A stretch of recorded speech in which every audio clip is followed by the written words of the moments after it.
Bienvenidos a Economía en Breve, donde comentamos lo más relevante de la marcha de la economía. Comenzamos en esta semana destacando la dramática caída que han tenido los precios internacionales del petróleo, que pueden ver en esta gráfica con el tipo Brent perdiendo poco más de 25% desde finales de septiembre a la fecha. Este comportamiento difícilmente podría explicarse por algún evento específico, como por ejemplo los vaivenes en el tema de las sanciones de Estados Unidos a Irán, sino que refleja la interacción de varios factores. Por un lado, la oferta de crudo ha venido aumentando, especialmente por parte de Estados Unidos, donde se han puesto en marcha algunos pozos de los no convencionales cuando el precio ha superado sus costos de producción. Por otro lado, las perspectivas de la demanda de energía se han venido moderando conforme se han ajustado a la baja las expectativas de crecimiento económico global, como lo hizo el Fondo Monetario Internacional recientemente en sus pronósticos. Para nosotros en México el tema es importante, ya que los ingresos públicos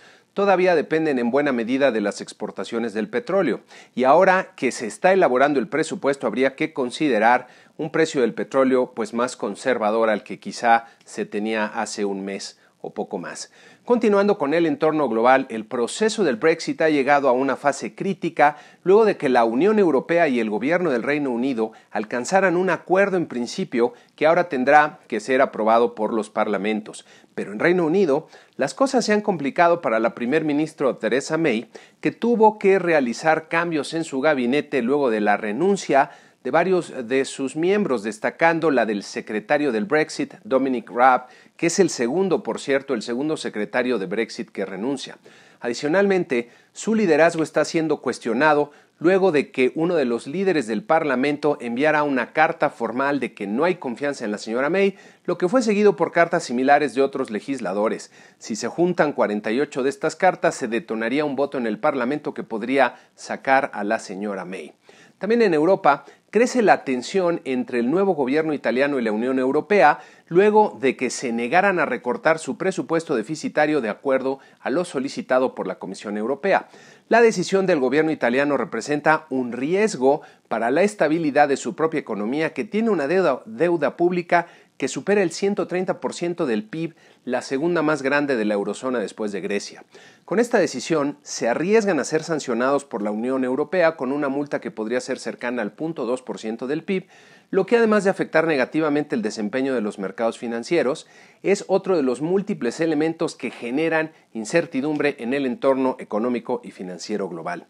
En este entorno, el promedio de los 10 mercados accionarios que seguimos de forma regular perdió 0.81% en la semana, reflejando algo de nerviosismo. En Estados Unidos, la producción industrial creció 0.1% en el mes de octubre, un poco por debajo de lo esperado, debido en buena medida a los efectos del huracán Michael sobre las llamadas utilities o servicios públicos como generación de electricidad y gas. En esta gráfica pueden ver cómo la variación anual de la producción industrial en las barritas se redujo a niveles cercanos al 4%, mientras que la utilización de la capacidad instalada en la línea azul también bajó de forma marginal. La inflación al consumidor del mes de octubre resultó acorde a lo esperado, 0.3% en el índice general y 0.2% en el llamado core, que excluye alimentos y energía. En esta gráfica pueden ver la evolución de estos componentes a tasa anual, con la inflación general alcanzando 2.5%, mientras que el core se redujo a poco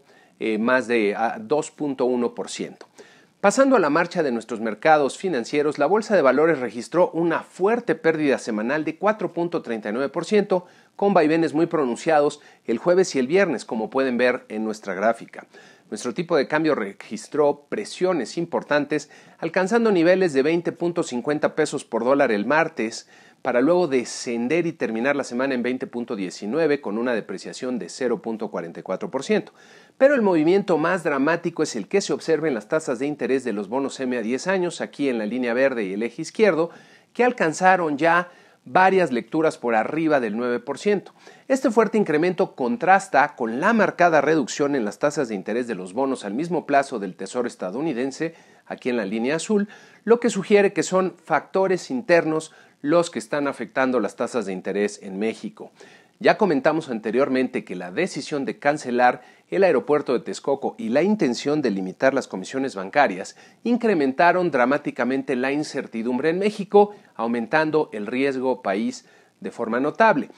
La muy influyente revista The Economist publicó un artículo en su sitio de internet comentando justamente estos temas y dicen que esto representa el adiós a la certeza en la economía de México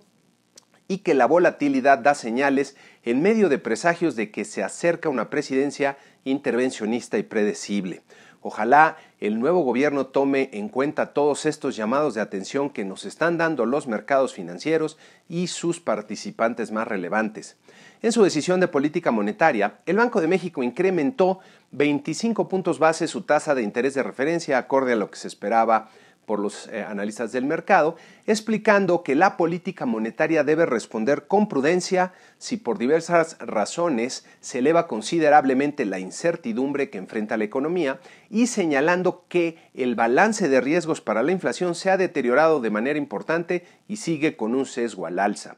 Con este incremento la tasa de referencia llega a 8%, que como podemos ver en esta gráfica es un nivel que no se observaba desde el 2009. Cabe notar que la tendencia ascendente en la tasa de referencia se ha mantenido a pesar de que la inflación ha venido descendiendo luego del pico alcanzado en el 2017. Esto quiere decir que Banxico está actuando de forma proactiva y de acuerdo a su mandato, ajustando la postura monetaria a un entorno cada vez más adverso en su parte externa y ahora también en la parte interna. El sesgo de la política monetaria se mantiene al alza, ya que uno de los miembros de la Junta votó por un incremento de 50 puntos base y ya veremos sus argumentos cuando se publiquen las minutas en un par de semanas. Llamó la atención la renuncia que presentó el subgobernador Roberto del Cueto a la Junta de Gobierno del banco, explicando que lo hacía por motivos de salud, a lo que algún amigo por ahí preguntaba si serían motivos de salud financiera, luego de que la nueva ley que limita las remuneraciones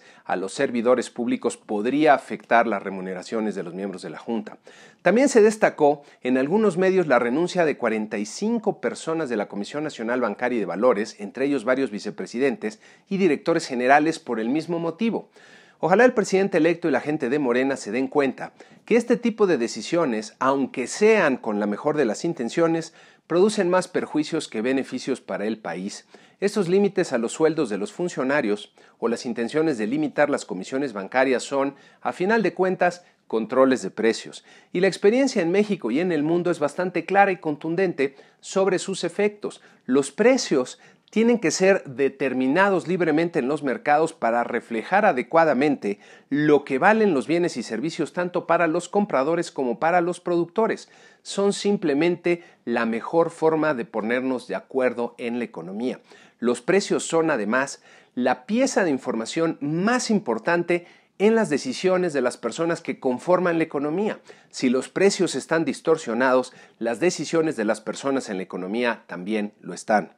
Ya en México hemos vivido repetidas experiencias de lo que ocurre cuando aplicamos controles de precios, por ejemplo, en las rentas a las propiedades en los años 60 o en varios productos básicos en los 70s y en los 80s. Estos controles simplemente produjeron desabasto y escasez de los productos controlados y más perjuicios que beneficios. Ojalá el presidente electo y los legisladores de Morena revisen todas estas experiencias para evitar errores que ya se cometieron en el pasado y nos llevaron a serios problemas económicos. En la semana que inicia, habrá que poner atención en el entorno global a las tensiones que han estado creciendo entre Estados Unidos y China, tanto en lo comercial como en lo que algunos analistas han llamado una nueva guerra fría entre estas dos superpotencias. En Estados Unidos tendremos poca información por el Día de Acción de Gracias y el jueves,